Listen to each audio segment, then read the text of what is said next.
Good morning, students. We all, the last lecture, we have discussed about the tax system, taxation in India, types of taxes, direct, indirect tax. Then we discussed about direct tax. Direct tax means income tax which is involved in your syllabus. We have to know today that income from salary, which items comes under income from salary, and when the Income Tax Act is implemented from. In last class, we discussed about the history of income tax. In today, we discuss about the income from salary. In the Income Tax Act 1961, Section 14, there are 5 main heads of income for any person. The computation of income tax is an important part and has to be calculated according to the income of a person. For a hassle-free calculations, the income has to be classified properly so that there is no confusion regarding the same. The Income Tax Act has clarified the source of income under separate heads, and then the income tax is calculated accordingly. The provisions and rules are according to the details mentioned in the Income Tax Act 1961. The heads of income are income from salary, income from house property, income from business and profession, income from capital gain, income from other sources. These are the 5 heads of the income. Income of salary, today we have to discuss.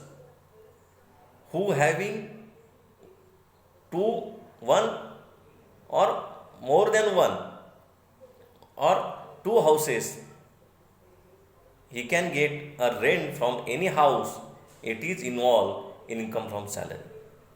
Income from business and profession, from business profit we can get, in profession can get gain. Income from capital gain, we also know about it. Income from other sources is involved quiz, gifts, lotteries, which is legally income. It is included in other sources. Income from salary, the first head of the income tax is income from salary, which is essentially assimilated any remuneration which is received by an individual in terms of service provided by him based on a contract of employment. This amount qualifies to be considered for income tax only if there is an employer-employee relationship between the payer and the payee respectively. See, this is the most important point mentioned in Income Tax Act, that there is a relationship between employer and employee.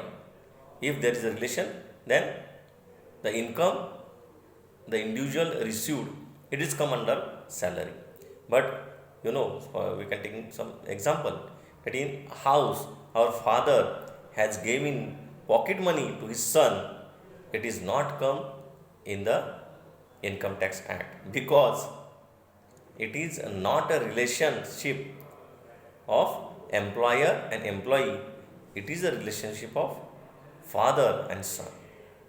Salary also should include the basic wages or salary, advance salary, pension, commission, gratuity, perquisites, as well as annual bonus also included in the salary. All these items are come under the head of salary. Basic salary, there is two concept, due and receipt of basic salary, which is earlier. Basic of charges in respect of salary income is fixed by section 15. Salary is chargeable to tax either on due or basis of on the receipt basis, whichever is matures earlier. For example, if salary of 2020-21 is received in advance in 2019-20, it is included in the total income of the previous year 2019-20 in receipt basis. As the tax incidence mature earlier on receipt basis, due basis is not relevant in this case. Therefore, salary will not be included in total income of the previous year 2021. On the other hand, salary which has become due in 2018-19 and received is 2019-20 is included in total income of previous year 2018-19 on due basis. As incidence of tax mature earlier on due basis, then receipt is inapplicable. Salary will be therefore not be included in total income of the previous year 2019-20. Tax is thus attached at earliest possible point of time. Advance salary. What is my advance salary? We say that the advance salary is also included in the salary. It is a part of the salary. It is usually paid at the 10th or 15th of the month. It is taxable on receipt basis. In the assessment year relevant to the previous year in which it is received, irresponsible of the incidence of tax in the hands of employee. The advance is based on the 40% of monthly salary and the number of days worked during the month. Advance salary, then areas of the salary. It is taxable on receipt basis if the same has not been subjected to tax earlier on due basis. In this case, also recipient can claim relief under section 89.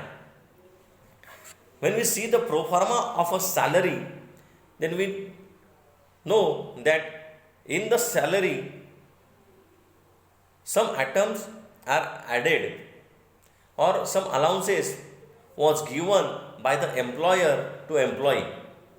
That some allowances are